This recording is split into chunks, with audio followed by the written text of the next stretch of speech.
আসসালামু আলাইকুম সুপ্রিয় দর্শক, স্বাগত জানাচ্ছি।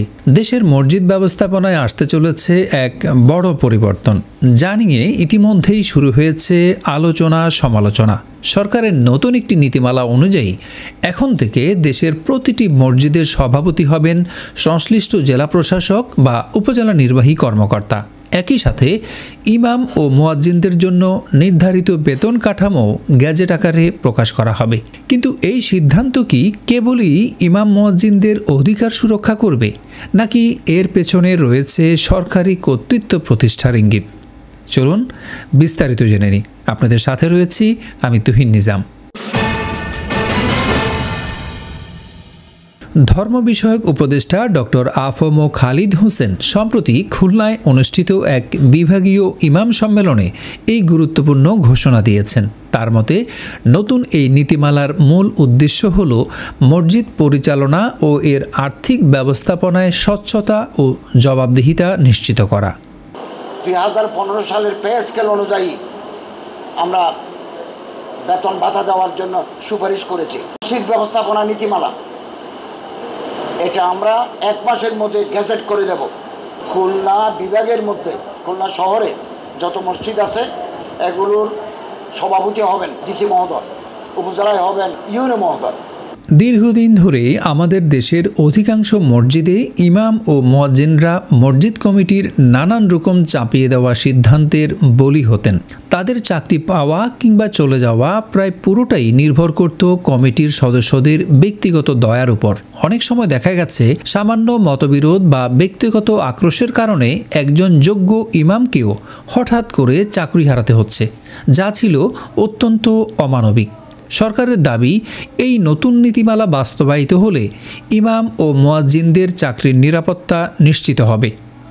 একটি সুনির্দিষ্ট নীতিমালা অনুযায়ী তাদের নিয়োগ ও বরখাস্ত করা হবে, ফলে স্বেচ্ছাচারিতার অবসান হবে। এছাড়া 2015 সালের পে স্কেল অনুযায়ী বেতন ভাতার সুপারিশ করা হয়েছে।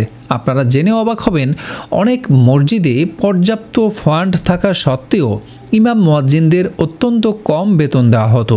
নতুন নীতিমালায় এই বিষয়টির উপর জোর দেওয়া হয়েছে, যা তাদের অর্থনৈতিক স্বাচ্ছন্দ্য এনে দেবে বলে আশা করা হচ্ছে। তবে এই নীতিমালার আরেকটি দিক নিয়েও ইতিমধ্যেই আলোচনা শুরু হয়েছে। অনেকেই আশঙ্কা করছেন সরকারের এই সিদ্ধান্তে মসজিদের উপর একটি পরোক্ষ কর্তৃত্ব প্রতিষ্ঠা হতে পারে। মসজিদ একটি ধর্মীয় প্রতিষ্ঠান, যা ঐতিহাসিকভাবে স্থানীয় সমাজের দ্বারা পরিচালিত হয়ে আসছে। সেখানে সরকারি কর্মকর্তাদের সরাসরি সভাপতি হিসাবে নিয়োগের ফলে মসজিদের নিজস্ব স্বায়ত্তশাসন এবং স্থানীয় কমিটির ভূমিকা খর্ব হতে পারে বলে কেউ কেউ আশঙ্কা করছেন। প্রশ্ন উঠছে, সরকারি কর্মকর্তারা সভাপতি হলে মসজিদের দৈনন্দিন কার্যক্রমে রাজনৈতিক প্রভাব কতটা বাড়বে? বিশেষ করে ইমাম নিয়োগ বা বরখাস্তের ক্ষেত্রে সরকারি প্রভাবমুক্ত পরিবেশ বজায় রাখা কতটা সম্ভব হবে তা নিয়ে সংশয় প্রকাশ করছেন অনেকে। এই নীতিমালা একদিকে যেমন ইমাম মুয়াজ্জিনদের অধিকারের পথ প্রশস্ত করছে, তেমনি অন্যদিকে মসজিদের মতো একটি ধর্মীয় প্রতিষ্ঠানে রাষ্ট্রীয় হস্তক্ষেপের সম্ভাবনা বাড়িয়ে তুলছে। ধর্ম উপদেষ্টা অবশ্য জানিয়েছেন, ইসলামিক ফাউন্ডেশনের কার্যক্রমে শৃঙ্খলা ফিরে এসেছে এবং সব কিছু জবাবদিহিতার আওতায় আনা হয়েছে। তিনি ইমামদের প্রতি আহ্বান জানিয়েছেন, তারা যেন তাদের খুতবা ও আলোচনায় সন্ত্রাস, মাদক এবং অন্যান্য অপরাধের বিরুদ্ধে সোচ্চার হন এবং হালাল জীবিকার উপর জোর দেন। আগামী 1 মাসের মধ্যেই এই নতুন নীতিমালা গেজেট আকারে প্রকাশ করা হবে।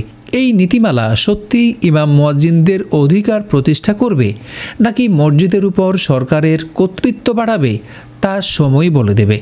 আমরা আশা করি সরকার এই নীতিমালার বাস্তবায়নে একটি ভারসাম্যপূর্ণ অবস্থান নেবে, যাতে মসজিদ তার পবিত্রতা এবং স্থানীয় সমাজের সাথে সম্পর্ক বজায় রাখতে পারে। এই ছিল এখনকার মতো। এ বিষয়ে যে কোনো মতামত জানাতে পারেন কমেন্টে। সাথে থাকার জন্য ধন্যবাদ জানাচ্ছি।